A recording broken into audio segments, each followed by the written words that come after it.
हैं वो पीटीआई के कोई नुमाइंदे हैं, वर्कर हैं, या फिर आप ये मलबा हुकूमत पे डाल रहे हैं? देखिए, हुकूमत ने तो माशाअल्लाह एक डिसइंफॉर्मेशन सेल खोला हुआ है। उनको तो ये सूट करता है कि वो इस तरह की एक ट्विस्ट दें कि हमारा वर्कर जो कि बहुत मुखलिस है और जो जान निसार करता है इमरान खान के ऊपर, वो हर वक्त इसी चीज़ का मुतकाज़ी होता है और मुल्तमस है और मुतजस्सिस है, मुतमन्नी है, और हमारे ऊपर भी वो प्रेशर डालता है कि आप क्यों काम इस्तेसाल कर रहे हो। तो मैं अपने वर्कर्स को या पीटीआई के कारकुनों को बिल्कुल इससे जो है मैं मासूम समझता हूँ, और वो उनके जज्बा काबिल कदर है। ये ट्रोलिंग मेरी ये हुकूमत करवाती है जब वो एक ऐसा डिसइंफॉर्मेशन। अब कल आपके सामने है सारा, 2 घंटे मैंने बहस की है। तारीख किसने मांगी है, किसने मांगी है? अंधे को भी पता है कि उसने कहा है कि हमारा वकील जो है नहीं है इलेक्शन कमीशन ऑफ पाकिस्तान, और जज ने कहा कि भाई तुम जो इतनी खड़े हुए हो तो तुम क्यों हो। और मैंने कहा जज साहब, जिसने सजा करवाई थी, जो इलेक्शन कमीशन ऑफ पाकिस्तान ने वकील रखा था, उसको इनाम के तौर पर एडवोकेट जनरल पंजाब बना दिया गया है। तो इसलिए ये नया वकील रखना चाहते हैं। तो तारीख अगर ली तो वो सरकार ने ली और इलेक्शन कमीशन ऑफ पाकिस्तान ने ली। ट्रोलिंग मेरी क्यों करते हैं और किस लिए कर रहे हैं, ये मेरी समझ से बाहर। और फिर उस केस में मैंने जमानत करवा दी हुई है। कल वाले केस में जमानत पर है इमरान खान। बिल्कुल इमरान खान साहब जमानत पे हैं, लेकिन जो सवाल हो रहा है वो हो रहा है कि इमरान खान साहब को जो अस्पताल मुंतकिल करने के हवाले से सर, जब जे रूल के हवाले से बात की गई उस वक्त सर आपने कहा था कि कल तक इसको रख लें, और आज भी यही कहा जा रहा है कि इमरान खान का जो केस है 1 हफ्ते की डेट इसलिए ली गई कि कल वाला केस खराब ना हो। सर कल के बारे में बताएंगे, कल जे रूल के ऊपर आप जजेस को मुतमईन कर पाएंगे?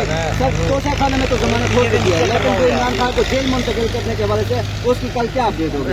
ये भी समझने की बात है। जी बिल्कुल, मैंने तारीख इस बात की नहीं ली है।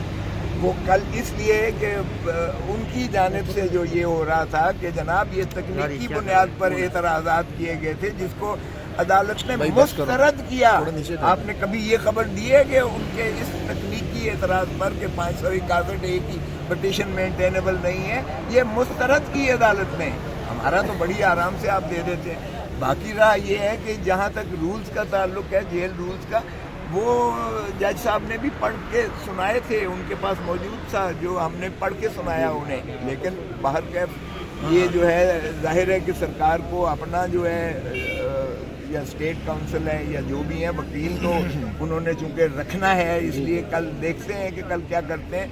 लेकिन जहाँ तक ताल्लुक है, वो सेक्शन 140 हो जेल मैनुअल का, या 143 हो या 142 हो, उसमें जो है बिल्कुल ये ज़रूर है कि इत्तला दी जाएगी उनके रिश्तेदारों को फौरी। अब इत्तला का मतलब ये नहीं है कि उसको बता दिया और आके अजियत भुगते। इत्तला का मतलब यही है कि वो अगर चाहें तो अपनी मर्जी का मुआलिज को लेकर आएँ, वो चाहें तो वो एतराज़ कर सकती हैं कि टिम्स हॉस्पिटल में कोई रेटिना स्पेशलिस्ट है ही नहीं सिरे से। इत्तला का मतलब ये नहीं है कि आप इत्तला सिर्फ दे दें और उसको जो है बेंच पर बिठाकर अजियत के वो भुगते। ये इंटरप्रिटेशन की बात होगी। तो ये कल हमारी इंशाअल्लाह इस नालिश को जो है सुनेंगे। लेकिन आज भी ये बात इस केस में आएगी जो 12:30 बजे है, क्योंकि हम जमानत जो है, जो मैंने अभी दरख्वास्त दी है एतजाज़ आसिम साहब ने जो वो लिखी, तो उसमें जो है ये है कि बीमारी की वजूहात पर जमानत ली जाए, और वो क्वान्टिफाई अदालत नहीं कर सकती। एक दफ़ा जो शख्स बीमार साबित हो जाए उसको फिर मुखलिसी देना, जमानत करना उसकी अदालत पर फ़र्ज़ आयद हो जाता है।